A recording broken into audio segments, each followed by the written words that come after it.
Oke, kita akan mulai dengan perkenalan dulu. Nama saya Ari, background saya sebenarnya saya lebih konsultatif karena background awal hadir di dunia kerja posisinya sebagai konsultan manajemen. Jadi saya lebih ke sana sebenarnya. Kemudian setelah saya keluar dari kerja, saya mulai membantu penjaga UKM untuk membenahi bisnisnya, walaupun ujungnya saya lebih banyak corporate dan nggak selalu terbanyak di dunia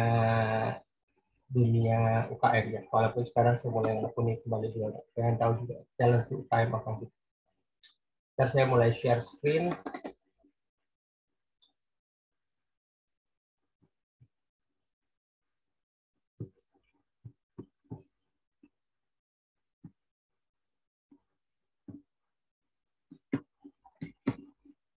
Oke, ini tentang materi kita hari ini, hypnotic reading skill. Saat bicara hipnotik beda dengan hipnosis ya. Hipnosis itu ilmu hipnosis, ya, hipnotis itu orangnya. Hypnotic reading skill itu hipnotik itu sesuatu yang bersifat hipnosis.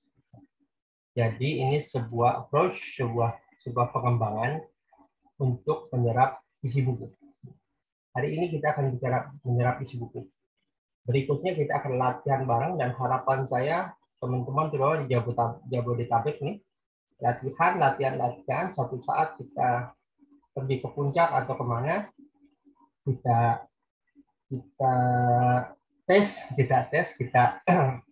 kita berada di sana semalaman. Jadi semalam kita selesaikan 3-4-5 buku. Besoknya kita akan presentasikan apa yang kita bacakan ke teman-teman. Jadi ini sebagai sebuah alat apakah kita memahami isi buku atau enggak. Beberapa orang melihat ini sebagai magic, tapi sebenarnya ini science. Science sebuah pengetahuan, kan kita paham ya, kalau awal sering disebut magic, berikutnya sebenarnya sebuah science. Oke, sekilas saya background-nya waktu ke Inggris dulu sebenarnya saya ingin belajar bisnis, tapi ujungnya malah nekuni NLP gitu, karena ketika berada di sana saya diperkenalkan representasi NLP dan ujungnya menarik dan akibatnya jadi belajar NLP, belajar dari profesional master sampai coach, kemudian belajar juga bisnis coach, belajar juga ilmu lain, kontributor dan sebagainya. Itu tentang saya, dan pengalaman saya lebih banyak ngajar di corporate. Di UKM belum banyak gitu, belum banyak sama saya di UKM. Jadi memang lagi mencari format apa yang terjadi di UKM. Ini hanya sebagian dari klien saya yang pernah saya isi di sana. Oke, nah sekarang kita bicara tentang hari ini. Nah, Bapak Ibu, saya yang perkenalkan hari ini dulu sebelum kita mulai.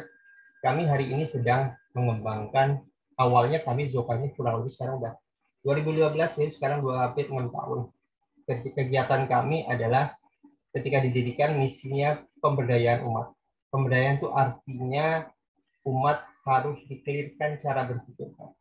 Karena kita kalau ngacu ke Rasul, sebenarnya perubahan itu dimulai dari cara berpikir yang efektif.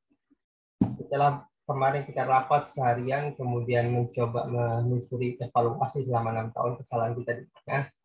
Karena kita selama 6 tahun itu memang rada ngacak kerjaan. Jadi kita ada Palestina kita ikut, ada apapun kita ikut. Apa kita ikut, macam-macam. Padahal kami didirikan misinya adalah pencerdasan umat.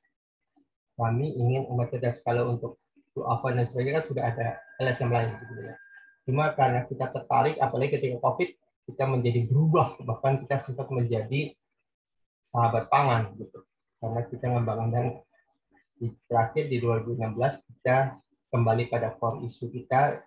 Visi kita adalah membangun umat muslim dengan mental kelimpahan, menggunakan atau reedukasi mereka dengan melakukan reedukasi mental berpikir di level tauhid. Karena ini yang dibuat oleh Rasul gitu. Rasul datang ke Mekah, Rasul datang untuk memperbaiki umat, tidak dengan bawa dana modal. Beberapa LSM mengajarkan kita tentang ngumpulin modal dan sebagainya, tapi kita kembali ke core-nya bahwa kita paham perbaikan itu dimulai dari cara berpikir. Kemudian rapat kemarin terakhir mulai kita membuat, ya udah jadikan aja sebagai kampus virtual. Jadi kita jadi kampus virtual dan isinya adalah mengajarkan kita berpikir. Kita akan belajar bagaimana terapi berpikir. Kita akan belajar juga photographic memory, jadi cara menggunakan pikiran. Nah, materi ini bagian dari photographic memory, dan ini memang nantinya akan dikelola oleh lembaga komersial, tapi tetap diajarkan di kampus, sebagai kampus kita ya, di pembelajaran kita, sebagai bagian dari photographic memory. Mungkin Bapak Ibu tahu arti photographic memory, boleh cek di Google, dan kita lagi explore sebenarnya. Mungkin nggak orang fotografik dapatkan kemampuan photographic memory. Photographic memory itu adalah melihat sekali, udah itu bahkan orang bisa melihat detailnya. Dan kegiatan itu dimulai dari kegiatan hypnotic wedding yang akan kita kembangkan hari ini. Dan karena kita memutuskan menjadi seperti kampus, walaupun bentuk kita SDM kita tidak banyak, maka kita akan bekerja dengan 3 area. Pertama, memberikan pendidikan. Yang kedua, mengkaji penelitian, dan kami sedang mengkaji kemampuan, menemukan teknik ekolokasi, di mana tunanetra bisa seperti melihat seperti orang normal, yaitu melalui rabaan, melalui sensor, seperti halnya kelelawar dan lumba-lumba. Berikutnya kita juga jelas sekali kegiatan sosial sih, dari mulai 2015 kita banyak melakukan itu. Jadi kita kampus virtual akan ke sana. Dan pendidikan yang kita berikan, pelatihan yang berikan pada teman-teman yang mau bergabung menjadi tanda kutip mahasiswa kampus virtual adalah cuma 5 sebenarnya. Gitu. 4 itu kita masih berpikir berikutnya tentang British Muslim Cat, karena kita sedang mendekati komunitas Indonesia British di Inggris. Gitu. Jadi kita akan belajar tentang mind therapy, bagaimana membuat perubahan pada diri dan membuat perubahan buat orang lain. Yang kedua, kita belajar photographic memory. Latihan, kita berlatih menemukan photographic memory. Jadi orang lihat sesaat, kemudian jadi paham apa yang terjadi di situ secara detail. Kita sedang latihan itu. Kita temukan itu. Sambil berjalan menemukan teknik atau pengembangan ekolokasi buat teman-teman di Anekla. Ketiga, kita ingin mengajak umat ini kreatif. Jadi umat itu nanti akan belajar tentang lateral thinking. Lateral thinking berpikir lateral. Terakhir, tingkatkan kemampuan problem solving. Baru yang kelima, kita bicara tentang British Chat atau kemampuan berbahasa Inggris, karena suka atau tidak suka. Intinya berbahasa Arab, cuma belum ada relawan yang mau memberikan, ini belum ketemu lah. Mungkin kalau ada nanti kita tambahin materi dari bahasa Arab. So, 5 itu ada bahasa Inggrisnya, dan 4 itu bicara tentang how to think, how to manage your mind, bagaimana memanage pikiran kita, agar kita menjadi lebih efektif dan lebih berdaya. Detailnya nanti akan dijelaskan besok. Hari ini kita akan masuk ke materi tentang hypnotic wedding. Oke, sudah 31 orang. So, kita akan mulai masuk ke materi dari 35 orang. 4 orang di bawah. Yuk kita bicara sekarang. Kita bicara, kalau bicara hypnotic means bersifat hipnotis. So, artinya kita bicara dulu hipnosis itu apa. Nah, untuk teman-teman yang belum belajar hipnosis ataupun sudah belajar hipnosis, paham bahwa manusia itu ada 2 pikirannya, pikiran sadar dan pikiran bawah sadar. Nah, menurut Sigmund Freud, sebenarnya sebelum pikiran bawah sadar naik ke pikiran bawah sadar, ke pikiran sadar ada preconscious mind.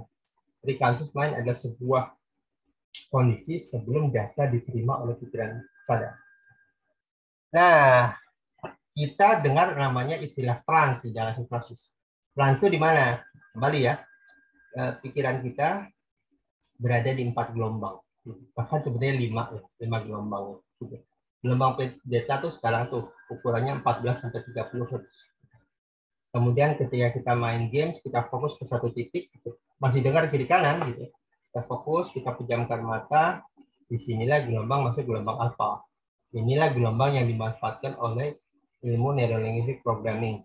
Kalau nanti kita juga belajar Ericksonian hypnosis, Ericksonian hypnosis banyak pakai di sini. Kemudian, nah itu kebalik tuh sebenarnya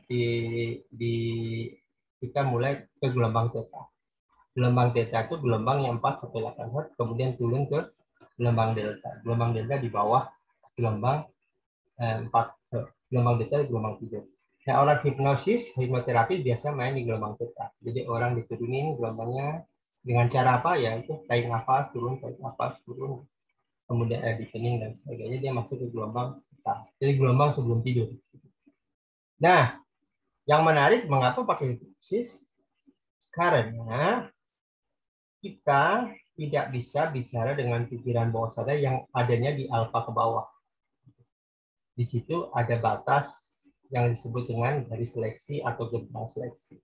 Itu sebuah data, sebuah gerbang, sebuah alat yang dikembangkan oleh pikiran untuk menyaring pikiran yang masuk, karena tidak semua pikiran itu perlu dipikirin. Bahasa kesannya gitu.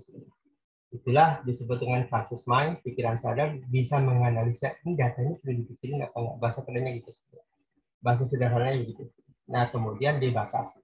Kalau nggak perlu pikiran, maka informasi itu akan dibuang. Kalau diperlukan, dia akan diterusin sampai ke bawah sadar. Nah, pertanyaannya adalah, bagaimana manusia ini memahami hipnosis di keseharian? Maka saya juga heran. Ada orang yang menolak ilmu hipnosis. Bagi saya itu seperti menolak tidur, karena proses turunnya gelombang otak itu di keseharian kita. Nah, pahami Bapak Ibu bahwa ketika kita memutuskan masalah, data diterima di conscious mind, di pikiran sadar. Tapi kemudian saat meminta respon, ini ada data kejadian ini, saya mau respon apa ya? Mereka dia akan merefer ke bawah, gitu. Mencari data apa yang pas untuk merespon kondisi ini. Dan kemudian diambil data itu, kemudian diputuskan inilah respon kita. Tentu prosesnya berlangsung lebih cepat. Nah, tantangannya adalah kalau data di bawah sadar kita itu sedikit, atau kalau kita kurang baca, kurang banyak hal, kurang banyak referensi, kurang banyak pengetahuan, maka keterbatasan data di bawah akan membuat menjadi keterbatasan dalam memberikan respon. Untuk itulah membaca menjadi media yang tepat untuk memberikan banyak data. Ingat cerita orang genius, kalau di genius ada ilmu psikokreativity, ilmu yang kita kembangkan di Eropa dari tahun 2015. Ada salah satu presuposisi atau asumsi manusia jenius itu punya tiga kekayaan. Kekayaan pertama, kekayaan kata. Jadi katanya tidak membatasi. Yang kedua, kekayaan sudut pandang. Sudut pandangnya luas. Yang ketiga, kekayaan pengetahuan. Pengetahuan itu memberikan banyak data. Sehingga membuat kita banyak referensi dalam membuat keputusan. Ini kunci dari kita membuat perubahan. Nah, kalau orang banyak sedikit baca, artinya banyak sedikit data yang dia punya. Dengan data sedikit yang punya, maka keterbatasan membuat respon tindakan menjadi sangat sedikit. Kemudian, nah ini tadi bicara Fred ya, Sigmund Freud ya, teman-teman yang ada di sekolah pasti tahu. Dikasih adalah informatif landscape begitu secara kognitif. Oke, jadi ada data di bawah sadar kita yang sebenarnya tidak dikenali oleh sadar, tapi ujung-ujungnya keluar di satu momen gitu. Dan ini yang terjadi di disebut dengan hipnosis. Oke, saya mau cerita dulu siapa pengembang metode hypnotic reading ini. Yang orang yang pertama kali mengembangkan adalah seorang praktisi master practitioner juga hipnosis ya, namanya Paul Shilley. Dia orang yang pertama kali mengembangkan. Paul Shilley ini sebenarnya background-nya HRD, sebuah perusahaan. Kemudian dia mencoba menelusuri apa kata Albert Einstein tentang manusia itu baru memakai 10% dari kapasitas. Dan karena dia seorang yang paham, maka dia kemudian ngajakin para HRD, para tim leader yang di bawah dia untuk baca buku. Tapi kemudian dia paham keluhan dari para leadernya. Iya mau baca sih baca, cuma tantangannya kan waktunya gitu. Orang itu perkataannya untuk cuma baca itu kemampuannya cuma 150 kata per menit. Dan itu sangat lambat ya untuk dalam menyerap buku. Dan it takes time. Sementara mereka butuh kerja, butuh melakukan sesuatu. Kemudian Paul Shilley mulai menelusuri ya, berbagai macam teknik membaca cepat. Tantangan menurut Paul Shilley, tantangannya adalah komprehensi, pemahamannya secara komprehensi nggak dapat. Percuma juga baca cepat, tapi kalau ada percuma juga gitu. Akhirnya dia saat dia belajar ilmu NLP, hipnosis, let's see apakah ilmu hipnosis bisa melakukan ini. Dan dia mulai belajar. Nah, awalnya hypnotic reading, kemudian akhirnya mengembangkan ke internasional namanya photo reading. Photo reading itu adalah ya kemampuan foto. Jadi buku tidak dibaca tapi dipotret. Kita di dalam internet. Dan ini didukung oleh sains tentang kemampuan otak ya. Gitu. Kan kita sering sekali dengar otak tuh udah pusing nih, udah penuh nih, semakin tua semakin susah berpikir. Menurut manusia Adam dari makhluk itu enggak. Manusia itu kalaupun otak itu luar biasa gitu. Informasi di diri tiap detik aja gitu, diisi hal baru penuh tuh 30 juta tahun. Mana ada orang yang hidup 30 juta tahun? Enggak ada. Gitu. Artinya kapasitasnya besar. Nah, dari yang dilakukan oleh foto ini kemudian dikembangkan oleh seorang pakar hipnosis sampai hari ini ya. Dia murid dari Paul McKenna sebetulnya. Salah satu terkenal di Inggris. Namanya Darren Brown. Nah, Darren Brown ini bahkan mengembangkan teknik yang powerful itu. Buku itu cuma dipegang, dia datang ke perpustakaan Inggris di besar, disuruh ambil profesornya, ambil yang halamannya 500 halaman. Dia buka, cuma 10 menit. Dia tanya saya. Nah, itu yang belum dibagi ke dunia ilmunya dia. Kita cuma waktu itu bocorannya ada kalau kita sering latihan photo reading, latihan hypnotic reading, kita bisa ketemu. Dan itu yang akan saya challenge ke teman-teman di sini nih. Nah, habis hari ini belajar, yuk temukan. Siapa tahu kita bisa melakukan hal yang sama. Jadi nanti tinggal buku yang setebal-tebal itu bisa hitungan dalam hitungan 15 menit. Untuk Darren Brown tuh karena dia background-nya hipnosis, dia tapi bukan hipnosis, dia telusuri riset tentang hipnosis. Nah, sama dengan apa yang kita lakukan hari ini di kampus Sokah itu, kita mau telusuri hipnosis sampai sedalam apa untuk kehidupan manusia. Saya kemarin ketemu dokter, saya bilang, dok, kalau orang diabetes tipe 2, kemampuan memproduksi insulin kan terlambat. Bisa nggak kita sugesti? Itu insulin bisa menghasilkan pankreas kita bisa menghasilkan insulin begitu. Bisa coba itu bisa nggak gitu? Karena kalau kita seorang autoimun di kita itu sebenarnya kan salah program dalam pikiran. Ada salah program dalam pikirannya dia sehingga autoimun tidak bisa membedakan mana musuh mana lawan. Nah, bisa nggak ibu hipnosis melakukan itu? Secara teori bisa. Coba belum pernah ada yang ngembangin. Nah, kita nanti akan challenge nih, teman-teman di kampus Joka itu sebagai salah satu kajian. Jadi bisa nggak kita mereverse sebuah problem? Bisa nggak kita simulasi orang yang osteoporosis, orang yang lemah, karena ada kajian tentang mungkin saya lupa tuh pemain piano dari Korea yang kepiting, jadi jarinya jari kepiting, pemain piano. Dia lahir dengan kondisi rawan, tulang rawan, jadi nggak boleh kepentok dikit tulangnya bisa rada patah. Kemudian si dokternya, si psikolog, karena dia juga belajar ilmu hipnosis dan ilmu tradisional, kalau di Jepang itu dia sengaja dia belajar ilmu kedokteran agar bisa diterima. Kemudian dia bilang, ini selesai kok. Saya bisa selesaikan apa yang ada di dalam, tapi nggak bisa menemukan apa yang sudah hilang. Jadi nggak bisa. Kemudian tiap hari dimotivasi, tiap hari dilakukan sesuatu, tulang rawannya yang tadi yang mudah patah, gitu, sekarang kekuatan. Hanya dengan melakukan sugesti. Dan ini the magic of hypnosis. Cuma memang kita butuh orang yang mau mendalami ini. Dan the magicnya hari ini kita akan belajar. Oke, ini tentang Paul Scheer. Jadi dia belajar dari banyak hal gitu. Karena di Amerika sejak tahun 50-an, dari mulai presiden awal, membaca menjadi bagian dari kewajiban untuk membaca. Jadi dan Paul Scheer mulai pelajari ini terutama ketika tahun 80-an ada Roger Sperry itu yang bicara hemisferik kanan, hemisferik kiri, otak kiri, otak kanan.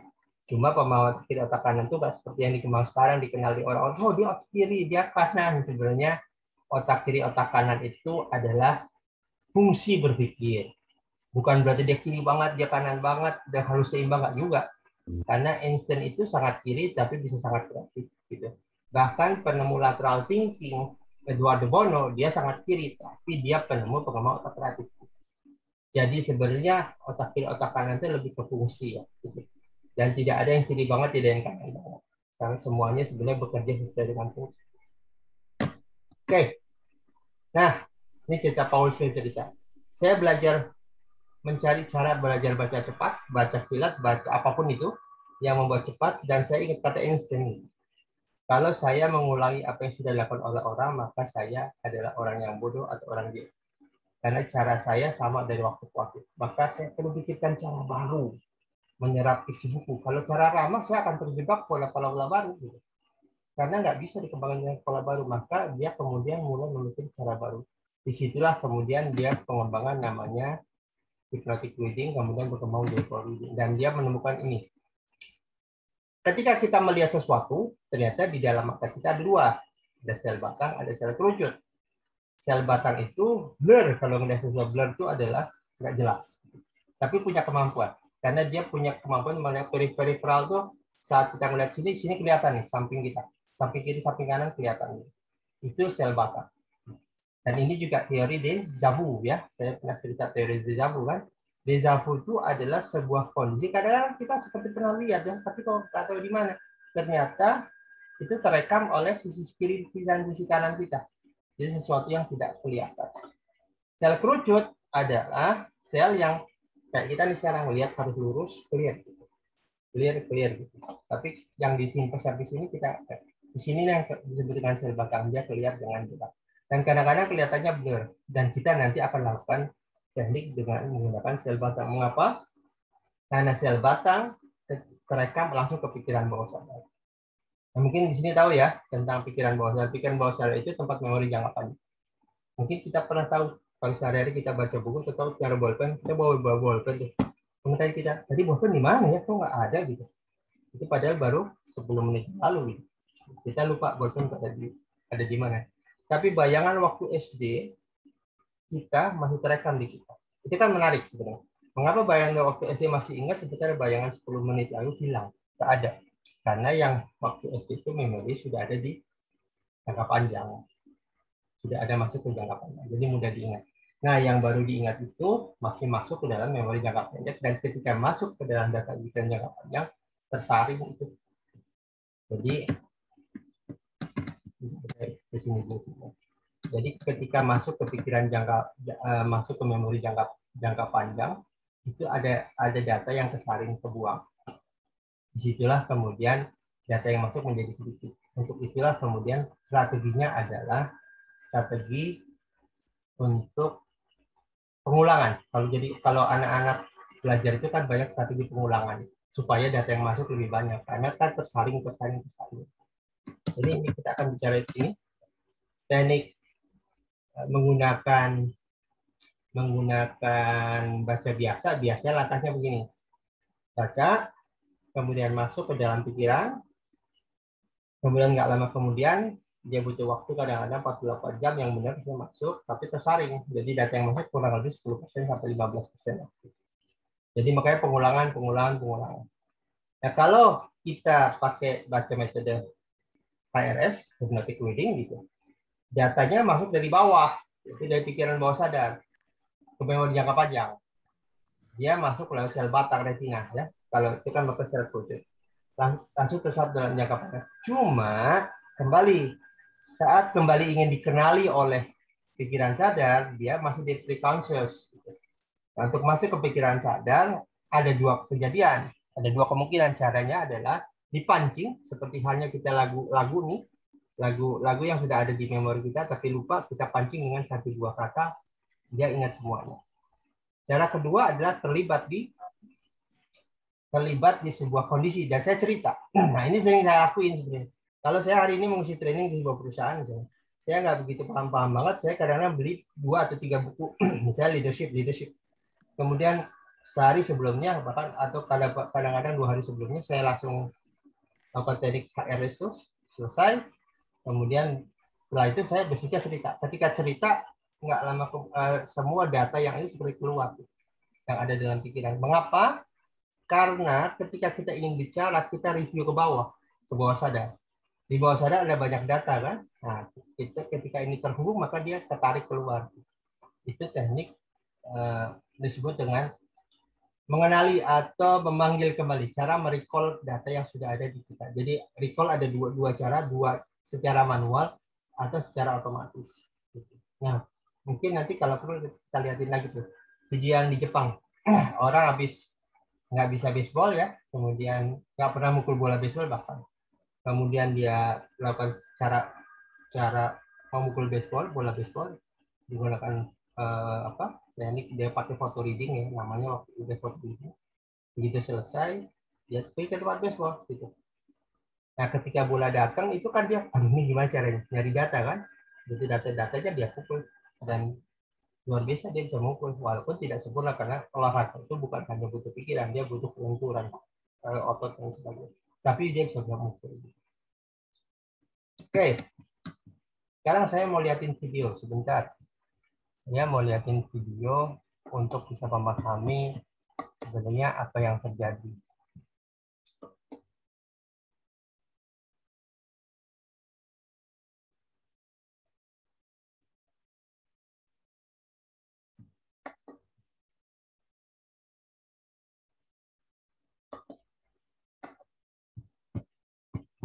So,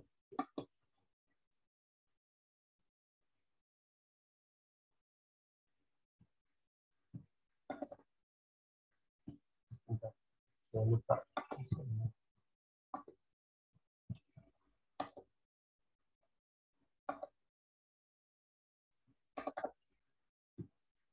Kelihatan videonya ya? Belum saya setel ya? Ya, kelihatan. Oke.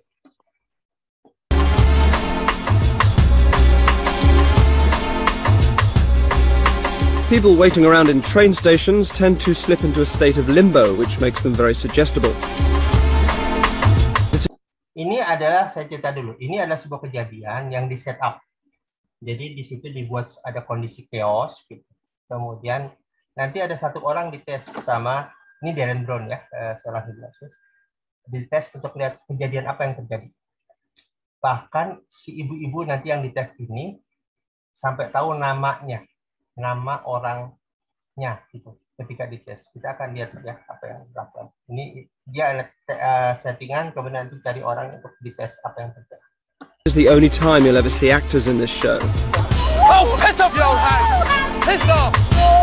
So staging a little incident allows me to impress a commuter with her own abilities. Excuse me, can I just ask you a few questions about what you just saw? We're filming a piece about short-term memory. Would you stand up for a second for me? Now, that whole argument that you just saw was actually staged for the purposes of this experiment. And the chap that had the argument with the woman, this is his wallet. Can you hold on to that for me? Both hands, nice and tightly. Can you tell me about what you remember? Tall man, baseball cap, dark jacket. I think dark hair. Yeah. Not sure. Okay, do you remember any details about the guy apart from that? No. No. Okay, No. all right. I want to show you how, in fact, you have all those memories, those details stored in your unconscious. I'll ask you some more questions. Don't try and answer accurately. Just answer with whatever comes to mind. All right? Don't even try and remember. Close your eyes for me. And I'm also going to place my hand over your eyes for a second, just there. Now just relax and go with me. Don't even try and remember, but I want you to tell me a little bit more about the details. He's wearing a cap. Tell me about the cap. Dark blue. Okay. Something on the front. Something on the front. All right. Tell me what you see on the front. Zoom in on it. See it clearly. What's on the front of the cap? NY, New York. Very good. What's the jacket made of? You said a dark jacket. Leather. I want you to zoom in a little bit on his top pocket. On his top pocket. What do you see? A ticket. A ticket. What else? A pen. Fantastic. What colour's the pen? Zoom right in on it. Silver and black. Fantastic. What's he wearing underneath the jacket? Sweatshirt. Sweatshirt. What colour's the sweatshirt? Grey. Very good. Now, is there a detail on the sweatshirt that you can remember? Italian flag. Italia. Jadi ini langkah pertama, dites dulu gitu. Ada apa yang terjadi di sana. Yang kedua, dia suruh pejamkan mata, suruh lebih fokus ke orangnya. Apa aja orang itu pakai baju apa, terus di dalam topinya ada ketulisan apa dan sebagainya. Ini lihat loh, kejadiannya masih kilas, tapi si ibu ini bisa merekam banyak hal. Awalnya yang dia sadari hanya beberapa saat, begitu disuruh fokus, dia mengingat banyak hal. Hold on, open your eyes, look at me. Let me tell you, everything that you've said so far has been pretty much absolutely on the nose. I don't know how you're doing this, but it just has been. Now I'm going to ask you to do something which will seem impossible. I want you to tell me the man's name. Now don't try and guess it, you're just going to say what comes to mind, and we're going to start just with a letter for the Christian name, a letter will do. Nah, yang menarik adalah si ibu ini ditanya kira-kira nama orang itu siapa. Dan yang menarik, jangan gini, jangan mencoba memikirkan siapa orang itu, tapi pikirkan apa yang datang, informasi yang datang kepada pikiran. Just explode into your mind. What letter comes to mind for the Christian name? What comes to mind now? P. P, very good. So what might it be beginning with P? Peter. Peter. All right, so it's just a guess, but that's fine. Now the surname, we're going to get a letter for the surname. Imagine the surname written on a page in a book, all right? Just the surname and just the letter that begins with the surname. What comes to mind now? Say it. Oh, very good. And is it a long name or a short name, do you think? Short name. Short name. 1 syllable, 2 syllables? One What is it? Say syllable. it. Say it now. Read. Read. Where's that coming from? Just, Don't know. You're just making it up. It's read. Just read, but you're just making this up. You don't know why, you've no reason, right? Let me tell you. Ya, tadi saya cek. Dia di P, namanya mulai dari P ya, P, Peter. Terus kemudian apa nama berikutnya? 1 silabel atau 2 silabel? Dia read, Peter read kan gitu. Si Darwin nanya itu dari mana info itu? Datang begitu aja apa dia mikir pokoknya itu ide yang muncul, Peter read ya. Kita akan lihat nama dia benar nggak. This is going to freak you out. You've got his wallet in your hand. Open it up. I don't want to touch it. His driving license. Do you want to just take that out? No. You're right. You're shaking. Have a look at it. What does it say? Here's read. Here's read. That was very, very close. I didn't You're really see him shaking. I that can feel it. close. I'm sure I didn't see him that close. Namanya ambil mendekati, Peter Reed namanya kan. Ini Peter Reed ya, mendekati gitu. He asked me to shut my eyes and just go down and it was strange. I could see things I didn't know I'd seen. It was like I was seeing it for the first time, like I'd honed in on it. I really don't know how I got that name. That's freaked me a little bit because how do I know his name? I don't know his name. I'm shaking. I can't believe that has happened. Nah, itu tadi hanya untuk berikan gambaran bahwa yang kita melihat itu tidak hanya pakai sel kerucut, tapi ada sel batang. Jadi ada bagian dari sel mata yang merekam semua peristiwa. Dan itu fenomena. Dan ini juga kita akan gunakan untuk teknik namanya teknik cyberbullying skill. Jadi di balik sebuah rekaman peristiwa yang hanya ada di depan mata, tapi sebenarnya kita merekam semua hal yang mengelilingi. Dan kita menggunakan sel batang maupun sel tubuh. Oke, itu pemahaman pertama. Bentar, di sini kita tanya jawab karena saya ingin Bapak Ibu mengerti dulu teorinya. Kalau tekniknya sih relatif hampir mudah. Oke, itu kurang lebih pemahaman pertama tentang metode ini. Sampai sini ada pertanyaan enggak? Tentang dari Bapak Ibu boleh tanya lewat langsung, kalau nggak terlalu berisik atau lewat tulisan nggak jadi masalah. Ada pertanyaan nggak tentang sampai sini, tentang sel batang dan sel kerucut? Sudah jelas, Coach. Sudah jelas, ya? Ya. Oke, yang lain? Oke, kita tunggu 2 menit ya. Kalau masih ada yang tanya boleh. Jadi yang mau kita pakai nanti adalah kita akan bukan membaca, maka kita lebih suka menyebutnya menyerap isi buku. Karena saat menyerap isi buku itu ada dua hal yang perlu kita pahami. Satu, maksud penulis tidak sama dengan maksud kita. Yang kedua, maksud kita tidak selalu sama dengan maksud penulis. Jadi kalau suatu saat nih, Bapak Ibu baca buku yang menarik. Jadi baca buku itu membuat perubahan pada pola pikir dan akhirnya perubahan pada tindakan. Kemudian kita kirim email lah ke penulis. Ucapan terima kasih, buku Anda telah membuat perubahan pada diri saya. Pertanyaannya adalah, paling si penulis email ada, terima kasih, I'm happy for you, saya bahagia karena Bapak itu. Ngomong-ngomong, Bapak gunain cara yang Bapak dapatkan apa? Bisa jadi yang kita dapatkan beda dengan makna yang penulis inginkan. Dan itu nggak jadi masalah sebenarnya. Karena belum tentu yang penulis masukkan maunya A, tapi kita mendapatkannya B. Dan itu oke aja. Karena tiap buku itu, kalau kita baca buku itu tidak sama dengan apa yang penulis masukkan pada kita. Jadi kita punya pengalaman subjektif terhadap buku yang dibaca oleh penulis, dan bisa jadi pemahamannya bisa berbeda. Boleh tanya sedikit? Ya, silakan, Bu. Prinsip kerja sel batang dengan sel kerucut itu masih belum bisa paham cukup. Oke, gitu. Baik, ini Bu. Sel kerucut adalah ibu nih, sel kerucut kita ngelihat ke depan nih, sel kerucut. Samping ini harus geser dulu sel kerucut. Sesuatu yang clear, ada cahaya lampu karena dia penerima cahaya clear, itu sel kerucut.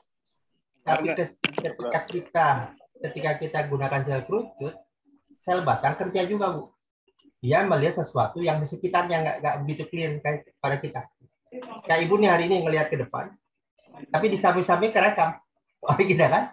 Samping-samping kita kerekam, walaupun kerekamnya nggak jelas menurut kita.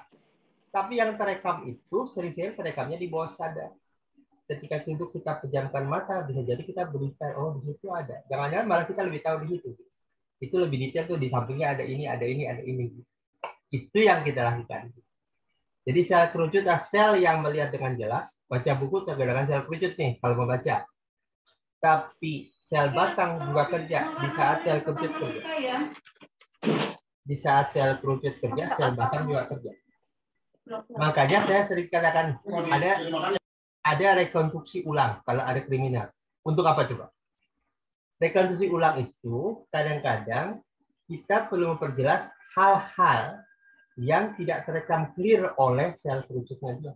Maka dengan perbuatan yang kita lihat, kita, oh di situ ada ini ya, di situ ada ini ya. Baru nggak kita, di situ ada ini, di situ ada ini. Itu yang kita maksudkan. Kayak saya nyari barang tuh ya, nggak ketemu nih. Duduk tuh, kita duduk, cek nafas, pejamkan mata. Oh di sini, kenapa di sini ada? Karena itu mungkin kerekam pakai sel batang. Kita ingin lihat kemana, cari-cari gitu, kan kerekam oleh sel batang. Jadi kembali kalau sel kerucut itu clear, melihatnya jelas, sel batang itu tidak jelas. Secara sadar, secara bawah sadar dia terekam. Dan ini fenomena deja vu. Deja vu tahu ya? Kita melihat seseorang, melihat orang ini tapi gimana ya? Nggak tahu, tapi kok familiar banget orang ini. Ternyata orang ini mungkin pernah bertemu di satu tempat oleh kita, tapi tidak terekam oleh sel kerucut, tapi terekam oleh sel batang. Dan kita ketemu, gimana nih orang ini? Kok kayak tahu gitu. Nah itu yang kita atur. Clear ya? Jadi sel batang itu adalah sel yang sel batang itu sel yang terlihat jelas di depan kita. Sel batang itu terlihat tidak jelas. Oke, kita cek beberapa pertanyaan. Nggak bisa, Pak. Kalau kita rekam, kita masukin semua halaman untuk bisa, karena kan kita memotret, jadi kita hanya bisa menggunakan sel yang kita hanya bisa menggunakan buku itu harus diselesaikan semua, direkam semua, diselesaikan semua, hanya 10 halaman. Kan 10 halaman yang ini ada 10 halaman. Ya.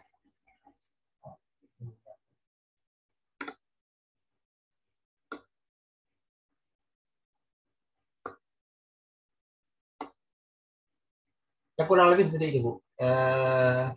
Reseptor itu penerima yang betul. Clear? Pertanyaan lain tentang sel batang, sel kerucut? Sel kerucut clear, jelas. Sel batang adalah direkam oleh samping-samping kita. Kelihatan peripheral. Kita akan latihan sedikit. Ya. Dimanapun Ibu berada sekarang. Gitu. Kita akan latihan 5 menit ya. Sambil pejamkan mata boleh nanti. Bapak Ibu pasti berada di satu tempat, kan? Gitu. Dan sekarang nggak usah ngelihat barangnya, sebutin ada berapa barang yang bisa Ibu sebutkan. Misalnya, ya, boleh mata terbuka dulu, lihat. Jadi sebutin ada berapa barang, mungkin ada 1, 2, 3. Tapi jangan ngelihat ke tempat ya. Kira-kira lebih ada berapa? Ada 5, ada 6. Oke, anggaplah ada 5, ada 6. Misalnya di balik kita nih ada gelas, ada apapun. Oke, begitu selesai, sekarang nanti pejamkan mata. Kira-kira ada berapa barang di sekitar kita. Kemudian, bisa nggak lebih banyak dibanding apa yang kita sebutin tadi? Ya, satu. Yang kedua, kalau nanti sudah dapat barang, misalnya gelas, fokuskan ke satu area. Misalnya fokuskan ke satu gelas. Tapi nggak usah cukup dengan pejamkan mata. Di gelas itu bentuknya seperti apa? Kira-kira ada bintik-bintik di mana? Warnanya seperti apa? Buatlah lebih detail. Karena dengan cara itu kita menjadi lebih clear berinteraksi dengan data yang kita punya. Jadi latihannya bisa lakukan 5 menit, nanti kemudian kita cek berapa perbedaan. Jadi langkah pertama, duduk sambil tutup buka mata, di sekeliling saya ada apa aja. Ini jangan di sini. Di sekeliling saya ada apa aja. Gitu. Sebutin 1, 2, 3 sampai berapa banyak. Selesai, ingat angkanya, kemudian tarik nafas, pejamkan mata. Lihat lagi di sebelah saya ada apa aja. Sebelah kiri, sebelah kanan, sebelah bawah apa aja. Cek. Kemudian setelah bisa melebihi angka, kemudian cek ke satu posisi. Misalnya posisinya ke kiri atau ke kanan atau ke suatu tempat. Misalnya dapat di gelas itu ada apa aja. Bentuknya seperti apa, terus ada bintiknya di mana, segala. Kotorannya seperti apa, misalnya ada yang bisa dibersihin atau apa. Semakin kita bisa detail, semakin kita mudah berinteraksi dengan data. Artinya ini secara tes bahwa sebenarnya apa yang kita lihat itu secara sel kerucut bisa jadi datanya lebih banyak dengan sel data. Clear? Langkah pertama, tetap buka mata, ada berapa sebelah kita. Ada apa aja di ruangan di tempat kita berada. Langkah kedua, pejamkan mata, cek adakah data tambahan dari apa yang kita punya selain yang disebutin. Langkah ketiga, fokuskan ke satu titik, satu area aja. Kira-kira ada apa aja. Kemudian lihat apakah kita bisa lebih detail atau enggak. Clear ya? Oke, yuk latihan yuk. Sekarang sebutin ada barang apa saja di sekitar kita. Jangan ngelihat, tetap mata ke depan ya. Ada barang apa aja. Sebutin berapa angkanya. Begitu puas, kemudian tarik nafas, pejamkan mata. Ada apa aja di sekitar kita.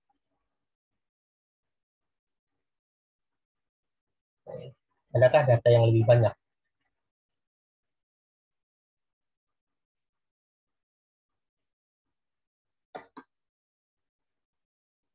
Bos.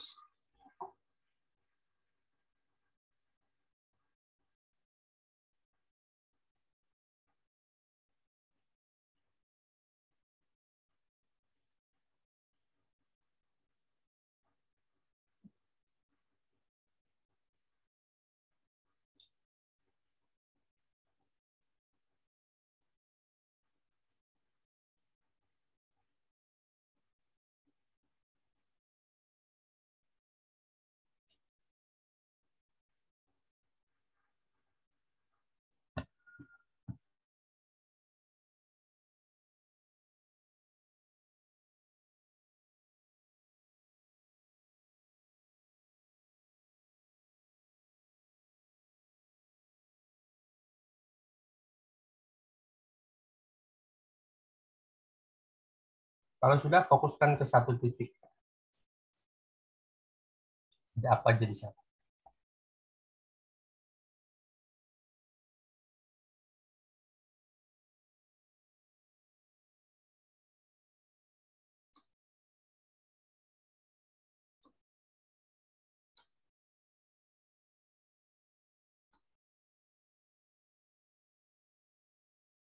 Baik, kalau sudah selesai boleh buka mata.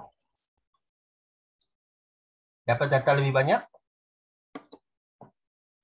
Nah, mengapa data lebih banyak ada? Karena kita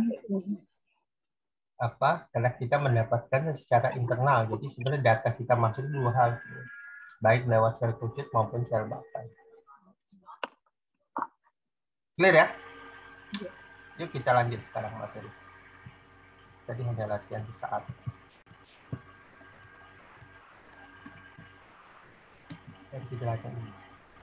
Nah, hari ini kita akan buat namanya anchor sebelum kita mulai. Oke, nanti sebentar kita mau cerita ini dulu. Ya. Oke. Hari ini kita akan buat namanya anchor karena ini memulai. Jadi sebenarnya bukan hanya buat hypnotic reading, buat Bapak Ibu kalau mau baca sesuatu gitu, baca biasa mau pakai bahasa hypnotic reading gitu. Akan lebih bagus ya posisi bacanya itu posisi dalam kondisi normal, kondisi nyaman, santai, relax. Karena kalau baca buku, kondisi nggak nyaman segala, kita itu sedang masukin data. Jadi kalau lagi baca buku nih sebenarnya, di saat yang sama kita sedang masukin data ke dalam pikiran kita. Nah, pikiran kita lagi chaos, mikirin sesuatu, tapi baca itu yang masuk nggak banyak. Karena apa? Kadang kita penuh dengan berbagai macam hal. Maka langkah pertama sebelum kita baca relaksasi dulu. Nah, kita nanti menggunakan teknik namanya. Kita akan masuk ke sini deh. Kita mau cerita dulu tentang konsep ini dulu. Nah, saat nanti kita melakukan proses baca atau memotong buku ataupun menyerap isi buku, ada 5P namanya. P pertama adalah purpose. Purpose tuh kayak kita ke toko buku tuh. Lihat buku, lihatin buku ini tentang apa ya. Kemudian kenapa ya saya perlu baca buku ini. Terus apa hal spesifik yang harus saya dapetin. Nah, kalau kita putuskan buku itu dibeli, berarti buku itu sesuai dengan apa yang kita inginkan. Maka selesai itu yang benar adalah tutup bukunya itu. Kalau nanti di lantai ini, kemudian visualisasikan. Kalau buku ini selesai saya baca, saya jadi orang seperti apa. Jadi untuk memacu motivasi kita. Jadi saat baca kita penuh rasa penasaran. Kenapa rasa penasaran itu membuka gerbang pikiran bawah sadar dan memudahkan masuk di tindakan. Itu kalau kita semangat membaca buku, oh saya akan jadi sesuatu, saya akan baca. Pikiran bawah sadar kita penasaran dan dia membuka data. Itu langkah pertama. Langkah kedua, setelah saya visualisasi, kemudian kita melakukan preview. Preview itu apa? Buka ringkasan, buka sekilas pengarangnya siapa, dan sebagainya. Nah, setelah itu kita buka sekilas daftar isi. Buka buku itu. Buka buku itu sekilas saja, buka bukunya itu nggak usah terlalu itu. Nah, kita akan begini aja tuh. Begitu ada hal yang kata-kata menarik, kita tulis kata ya, bukan kalimat ya, kata yang menarik. Yang bagus tulis di atas kertas apapun. Yang bagus gunakan pensil berwarna atau spidol berwarna. Karena warna itu memancing pikiran bawah sadar suka dengan warna. Maka warna ditulis, apapun kata pemicu. Kemudian buat pertanyaan dalam hati. Ini apa ya? Saya mau tahu tentang ini apa ya? Tentang apa ya? Saya mau tahu dalam tentang ini. Ini apa ya? Saya mau tahu dalam tentang ini. Untuk apa? Kata-kata pertanyaan itu ketika lihat kata pemicu itu memberikan data pada bawah sadar bagian ini penting. Jadi nanti saat kita menyerap isi buku, kita seperti diarahkan untuk mendalami bagian ini. Jadi bagian ini penting. Clear dua langkah tuh, purpose dan preview. Purpose menentukan tujuan, karena nanti saat menentukan tuh ada dua tuh. Tujuan buku ini mau saya dalemin sebanyak mungkin, ataupun saya hanya untuk dapetin informasinya saja. Jadi buku ini mau detail atau enggak. Nah, kalau untuk anak sekolah, saya nggak pakai ini purpose. Karena semua buku, semua data penting bagi anak sekolah. Maka yang saya lakukan adalah apa yang terjadi kalau kamu menguasai isi buku ini. Apa yang terjadi kalau kamu menguasai materi ini. Satu saat ada anak yang, Om aku ajarin dong. Ya. Dia nggak suka banget buku geografi. Tahun berapa tuh geografi ya? Sekarang masih ada sekolah geografi. Dia nggak suka banget. Terus sakit, tapi dia suka bola. Maka saya pancing tuh. Oke. Sekarang gini deh, saya bilang. Kalau kamu kuasai buku ini, yang bahagia siapa? Kalau kamu kuasai buku ini, kira-kira yang senang siapa? Kalau kamu nilainya bagus, yang senang siapa? Sekarang bayangin kamu punya nilai bagus di bulan ini. Kira-kira yang senang siapa? Bayangin itu, dapetin itu, kemudian itu membuat dia jadi semangat. Dan itu membuat dia mau baca buku. Nah, baru setelah itu kita masuk ke langkah berikutnya, preview dan sebagainya. Untuk anak sekolah nanti kita akan informasikan lagi di grup bagaimana ngajarin anak sekolah, karena ada beda dengan anak sekolah. Kalau kita anak dewasa, kita selesaikan satu buku. Kalau anak sekolah hanya per bab. Dan tidak sedetail kita. Kenapa? Karena dia belajar. Jadi data setiap guru nerangin seperti terjadi connecting terhadap data yang sudah dimasukin. Tapi akan lebih bagus memang satu buku. Tapi kalau anak sekolah saya bertahap. Nah, hari ini mau belajar bab berapa? Selesai dulu bab itu. Nanti masuk ke bab berapa, bab berapa. Jadi bertahap. Kalau kita satu buku, karena targetnya nyerap sendiri. Berikutnya, peripheral reading atau menyerap isi buku. Langkah pertama harus relax, kemudian kita buat afirmasi. Tangerine state itu nanti kalau Bapak punya barang di situ, taruh dulu, nanti kita harus belajar taruh ini kan kayak saya pakai barang ini ada depan saya ini, saya taruh di atas kepala. Gitu. Pastikan dia tidak jatuh. Bapak Ibu boleh pakai aqua, pakai jeruk. Tangerine itu sebenarnya jeruk. Yang bagus pakai jeruk. Jadi nanti kita copot seakan-akan barangnya masih ada. Buat apa? Karena kalau baca buku yang bagus posisinya adalah posisi yang sesuai itu. Kalau baca buku dan nyender, ini adalah tanda sinyal dari tubuh untuk mengatakan saatnya rileks, saatnya tidur. Itulah makanya nggak mungkin orang itu kalau baca buku sambil tiduran sebenarnya indikasi dia nggak serius-serius amat. Karena sebenarnya tubuh itu sudah menginformasikan pada pikiran saatnya tidur. Ini sebenarnya hanya sekedar untuk menutupi rasa bersalah aja. Sebenarnya nggak baca juga buku banget, saya pegang, kemudian saya jarang. Sama saya juga begitu sebenarnya. Pengen baca buku tapi ngantuk. Jadi buku itu pegang doang sebenarnya. Kadang-kadang hanya untuk nutupin muka pakai buku itu, padahal nggak dibaca sebenarnya. Jadi sebenarnya itu cerita bohong. Jadi kalau mau baca buku ya duduk posisi tubuh yang benar, segala posisi tubuh yang benar. Kayak saya ini begini nyender, udah nggak bisa dibaca buku sebenarnya. Lama-lama pasti tertidur karena tubuh dan pikiran satu sistem. Apa yang terjadi pada pikiran